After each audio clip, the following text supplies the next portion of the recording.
अगं पण हे सुद्धा महत्वाचं आहे ना. बघितलं का मामा, कधी कुठं जायचं म्हटलं का परीक्षा आहे, फला नाही आधी तिचं हे ते घरातली काम आहे, कसं व्हायचं बरं? अरे बाबा तिचं पण खरं आहे, राहू दे. अ, सुनबाई, चहा ठेव बरं जा. हो. अरे दादा, तुम्ही दोघं जाऊ शकता की, त्याला काय?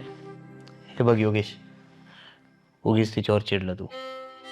अरे तू हा विचार केलाय का, बाहेर जायचं, पूजा वगैरे, नातेवाईक पाहुणे हे नंतर पण बघता येईल, पण ती तुमच्या घराचा विचार करते आणि तुझ्या बारक्या भावाचा विचार करते.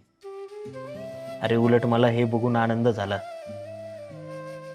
मला तर काळजी वाटत होती, या घरात येणारी मुलगी कशी असेल, तुम्हाला दोघा भावांना सांभाळून घेईल का, आदित्यकडे लक्ष देईल का.